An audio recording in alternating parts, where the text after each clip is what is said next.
As you can see, we're taking on Marshall instead of Old Dominion because I'm an idiot and accidentally deleted the files. So we're going to recap the Old Dominion game real quick before we fully jump into this game. I will say Marshall's a really good team. They come in at 8-2. They're number 17 in the nation, but we have the advantage over them. We're actually the better team, so I think we can win this one. Reese Mooney is going to be your starting quarterback. He has 18 touchdowns, 8 picks, 1,700 yards, almost 1,800 yards now. But as you can see, we dominated Old Dominion. We won this ball game 59-10. This was a really good showing. We ended up with 7 interceptions in this game. It was ridiculous. We just absolutely killed them. The fourth quarter, we were just laying it on them because it was like turnover after turnover after turnover. We didn't even play that great on offense. As you can see, our stats were not spectacular, but the thing was our defense played so darn well, we didn't have to be good on offense. It was a really fun game to play, and it was one of the more unique experiences I had, which is why I'm so mad at myself for deleting it. I can't believe I did that. It was so stupid, but guys, we had a really good day. Our defense was incredible. We get our record up to 6-4, which also gave us bowl eligibility. That's the other reason why I was upset that we accidentally lost this file, because, you know, that was our game to get us to bowl eligibility this year, which was big considering we hadn't done it yet with ULM. We got to move on, but this was such a good game. Emmanuel Hawkins was beastly. Liggins was good. Darisaw was good, but look at these interceptions. Travis Blades had 3. James Hogue had 2. Jeremiah Moses had 2. We also had some touchdowns in this game as well on defense, which is something we really haven't had a whole lot of this year. So it was really big to have a game like this. It just kind of completely let us play free. Our defense was incredible. It gave us a lot of confidence. Our offense has been playing a lot better lately. It was great to see our defense have a game like that. We ended up with 2 touchdowns from Travis Blades. We ended up with 1 from James Hogan. We ended up with 1 from Jeremiah Moses. It was incredible. We had 28 points just off of turnovers there that our offense didn't even have to step on the field. Like, it was awesome. It was incredible. He ended up with a negative 2.2 QB rating. That's why I had to show it off, man. I've never seen a college quarterback end with a negative rating, so that's pretty impressive and a great feat by our defense, only giving up 52 passing yards and 32% completion percentage. And like I said, 7 picks. It was awesome. Let's get into our game against Marshall now. We're going to begin this day on offense with Lester Iverson beside us on a play action pass that had a lot of pressure get in there. We're on the move with Mooney, and Mooney's going to fire into coverage and nearly throw a pick himself.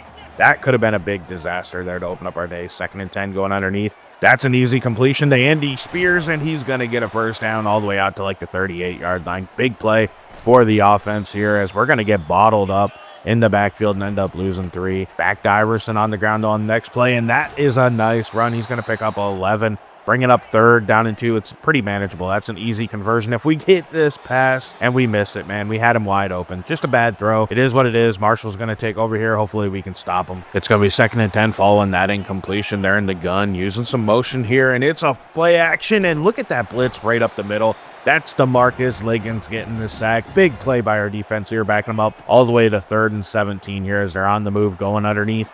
Easy completion, but we'll give that up, man. We get the ball back.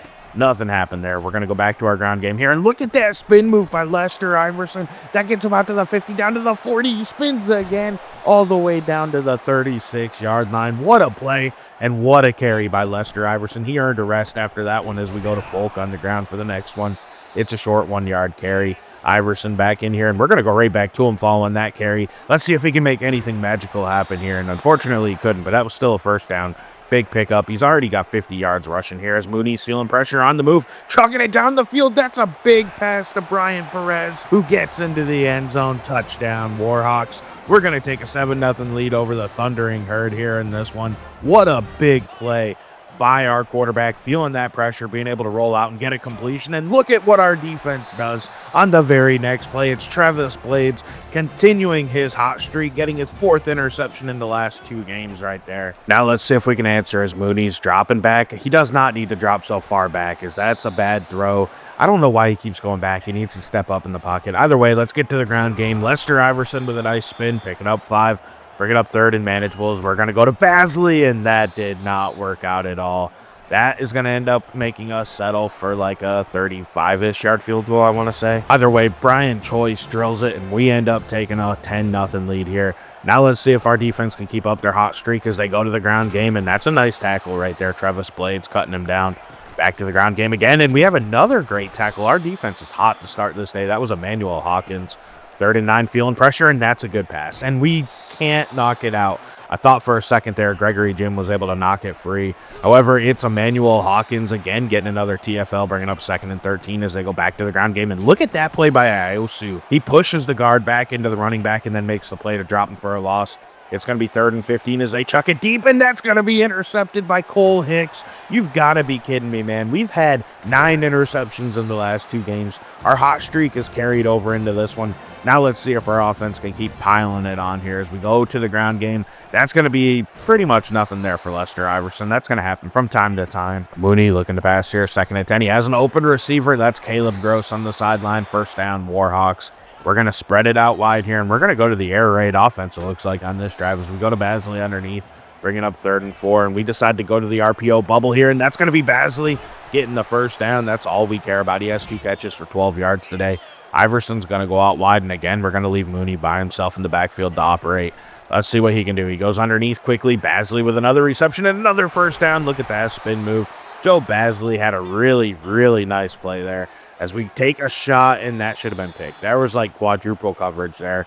It's 3rd down and 10, and we're going to pass. Mooney feeling pressure, dropping back in the pocket, chucking it to the end zone. Touchdown, Joe Basley in the corner. Warhawks extend their lead up to 17-0 over Marshall. You've got to be kidding me, man. What a huge start to the day. This first quarter could not have gone any better for the Warhawks. Everything they're doing is working. Their offense is on fire. Their defense is on fire. It looks like a totally different team compared to how we started this season. Let's see if we can keep it going here. That's going to be an easy 1st down for the Thundering Herd as they go back to the ground game, and this time they actually found some space up the middle and get across midfield. Now it's going to be 2nd and 8 here, looking to pass. This time we have no pressure. Something's not working right on this drive. It's okay, though. We got a 17-point lead. Let's just hold them to 3. That's my thought anyway. I'm trying to play it maybe a little too safe on this drive as they get another completion. Easy yardage down all the way to the 15-yard line. We cut him down, bringing up 3rd down and 2. That was Fernando Carrero with the tackle. Back to the ground game, and look at all this green grass. There's nobody over there. We hit him, and we actually stop him at the goal line. I didn't think we were going to be able to. Travis Blades with a nice tackle. On the next play, look at that tackle missed by Marcodes. We got lucky that we were able to rally and get him down, bringing up 2nd and goal. And look at that again. It's Carrera filling the gap and getting the stop, bringing up a big 3rd and goal as they go to the end zone, and this time we can't stop them. For a second there, I thought we were going to be able to get that. Marshall finally gets on the board, though. It's going to be 17-7 here today. Now let's see if our offense is ready to answer. We're going to go to the ground. That's Lester Iverson with all sorts of green grass. He's out to the 30. He's out to the 40, out to the 50. He might be gone. I don't think anybody's going to catch him. 20, 10, 5, touchdown, Warhawks. They immediately answer right back. What a play by Lester Iverson as the Warhawks are back up 17 as it's going to be 24-7 now. Our offense has been incredible today as Marshall's going to go to the play action game, and that's going to be a sack for Gregory Jim. It's going to be 3rd and 17 now for the Thundering Herd as they're going to have an open receiver, and they actually are able to convert that. They break a tackle and get out to midfield. What a big mistake by our defense there. I don't know what happened. It's 1st and 10 here. Standing in the pocket strong, chucking it deep, and look at that. Interception number 10 in the last 3 games. It's Cole Hicks with his 2nd of the day. Are you kidding me? The past 2 games have been incredible, man. 10 picks in 2 games just sounds like it's fake, man. Either way, we're going to take a deep shot here to start the next drive, and look at that throw. If it was a little bit better, that's a touchdown, but that's still a huge play to J.J. Harrell. Nice throw there by Reese Mooney. Noah Lugo's going to check into the game here, and it looks like they're going to go to the read option and hand it off to Lester Iverson, who's going to pick up just a couple yards there with that spin. That's going to bring up 3rd and 6, and surprisingly, Lugo's still in the game. Maybe there was an injury to Reese Mooney, because I don't recall, honestly. I played this game about 2.5 months ago. I'm going to be fully honest with you. I'll have to check back. I know Mooney finishes the game, so I don't know what might have happened there. Either way, it's 27-7 following that field goal, and it looks like UL-Monroe's in complete control of this game, as Marshall just got a 1st down there. But look at that. He runs straight into a sack. That's Gregory Jim taking him down. It's going to bring up 3rd down and 10 here. 27-7's your score. Stepping up in the pocket, going down the field. He has an open receiver. That's going to be completed, and that's going to go to the house. James Hogue can't catch up to him. Touchdown, Marshall. You've got to be kidding me, man. Just when I feel like we're taking complete control of this game, we let him back in. It's 27-14 now. That's not a great situation to be in because it's now less than a full 2-score lead. You know, it is a 2-score lead, but 2 touchdowns and we're trailing. So we got to be careful as it's 4th and inches here, and we decide to go for it. Lester Iverson's in the game. He gets the carry, and I don't think he got there. He didn't. Marshall gets the stop. Gideon Small makes the play. You've got to be kidding me, man. That is a big mistake. However, it is going to end up being 3rd and 17 following that sack. So let's see if we can get the stop here as they go down the field, and we swat it down. Great play there. That's exactly what we needed as we head into halftime. It's still 27-14 is your score. It's actually pretty even when you look at the passing yards today. Now, granted, they got their big play late. We got our big play early, so we got to see how this game finishes out. The problem is Marshall gets the ball to begin the second half, so they have a chance to narrow this gap even further. First down didn't go well. They only picked up 3. Second down going back to the ground game, and they have all sorts of space. That's going to give them a first down as he powers ahead across the 30 out to about the 32-yard line. Big carry there. And on the next play, that's a nice tackle by Austin Ackle, our beast defensive end. That's going to set them up with 3rd and 12. And look at that. They convert again. They beat Josh Cushenberry one-on-one and get a big first down across midfield. So 41 yards away from scoring. And we get pressure, and down he goes. Iosu and Ackle combined to get the sack. That's exactly what we needed, bringing up 2nd and 16. The problem is we've been allowing these big plays as that's swatted down. Nice play by Gregory Jim again all over the field. Forcing 3rd and 16. We get pressure, and down he goes. That's Fernando Carrera making the tackle. It's 4th and 26, and we stopped their opening drive of the second half. That's exactly what we needed as Mooney is back in the game. He goes underneath. That's Andy Spears spinning and picking up a couple extra yards across midfield down to the 48-yard line. What a great play by our tight end there. Back to the ground game, though. It's Lester Iverson picking up just a couple. That's going to bring up 3rd down and 8 here. Mooney looking to pass. He doesn't really have anybody open. He forces it in there, and I believe that was completed for the first down. Great catch by J.J. Harrell there. Now we're going to go to the ground game. That's Lester Iverson only picking up a couple. They've actually bottled him up pretty good in this game as we go to the bubble. That's a nice spin by Caleb Gross. He breaks the tackle down inside of the 20. Nice play by our number 2 receiver. He's been a real playmaker for us as we go back to Harrell on a slant, and that's a solid pickup. That's going to bring up 3rd and 3. That's manageable. We can both run and pass, and we go back to the ground game, and Iverson can't get there. He gets stopped, and we decide to go for it with Folk in the game, and he is going to actually convert this one. 1st and goal now at the 5-yard line. Let's see if we can punch it in as we go back to Iverson. He hasn't really broken a whole lot of tackles today. That's going to bring up 2nd and goal from the 6. Back to Folk here, and Folk's going to power ahead down to the 3-yard line. 3rd and goal now. We got to pass. We go to the bubble. That's Caleb Gross. Or actually, no, that's Roy Ryder with the reception. He couldn't get in. 4th and goal from the 1. We're going for it. And look at that. Joe Basley had nobody covering him. We just flipped the play to the opposite side, and it worked out for us. Touchdown, Warhawks. We extend our lead up even further. It's going to be 33-14 as we go for 2. And Mooney goes to the end zone. Touchdown, Basley. Or I guess 2-point conversion. My bad. It's going to be 35-14. We got a 3-touchdown advantage here today. That's pretty good with 1:34 left in the 3rd quarter. As that's a nice pass and a spin out by the receiver. First down, Marshall to begin their next drive. Again, going underneath. That's a nice completion. They're going to get near a first down. Actually, he fights ahead and gets that first down. That's an impressive play right there. Looking to pass again as they're moving the ball easily on this drive as they cross midfield. That's what they have been doing really good at here in the second half is, again, that's another RPO and a quick hitting pass that gets another first down. They're all the way down to the 28-yard line as, again, it's play action. This time, though, Austin Ackle is going to get the sack. That's number 7 for the day as we end the 3rd quarter.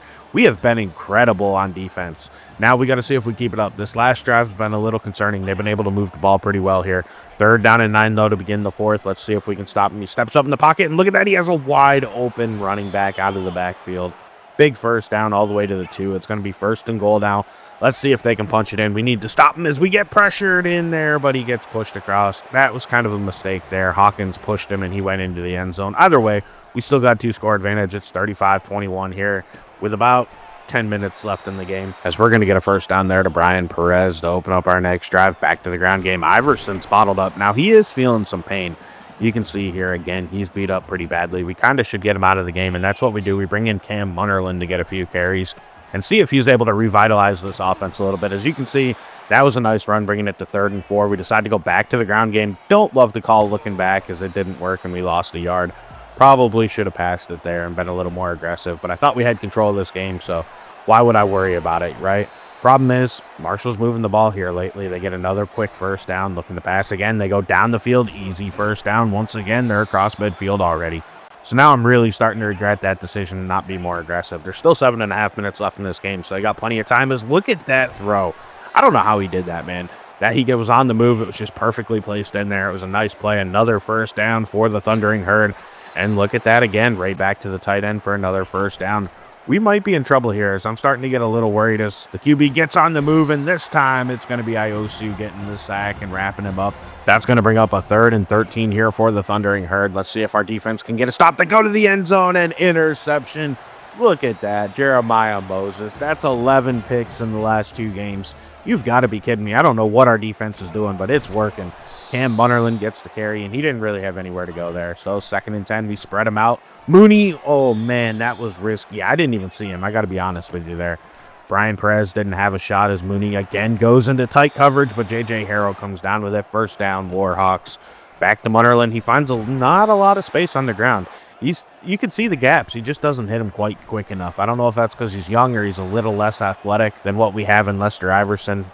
Either way, we don't get anything out of that drive, so the Thundering Herd take over with another chance to close the gap. Just about 4 minutes left in this game as again they hit another nice completion to their tight end or slot receiver down the field. That's a big gain there across midfield here as they go to the flats. Nothing really came of that one. 2nd and 7 here for the Thundering Herd. Moving in the pocket and down he goes. That's a sack for Josh Cushenberry. That's what we needed. That'll force 3rd and 14 here. He's going to step up, and again, this time he's going to actually run though and slide. They probably go for this if I had to guess. 4th and 6 is pretty manageable. 2 minutes, 41 seconds left in the game, and he checks it down short of the sticks.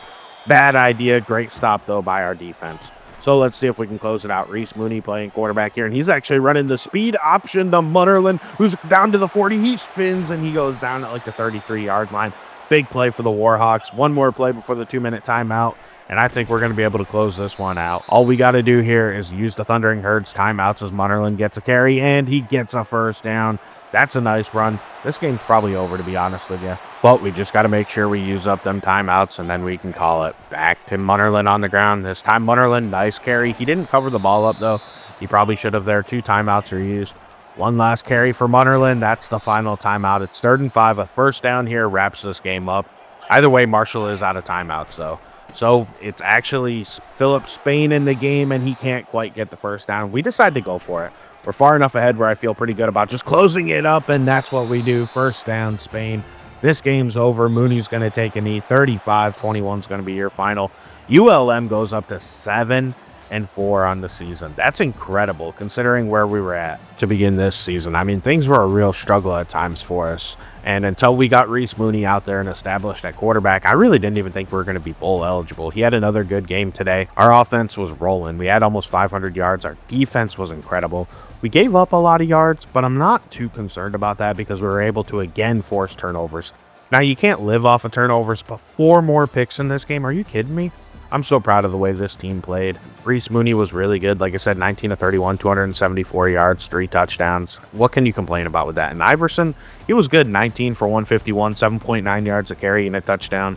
The thing was, at the end of the game, he was just beat up and he couldn't close the game out for us. Joe Basley had a good day with 2 scores. Brian Perez added another one through the air.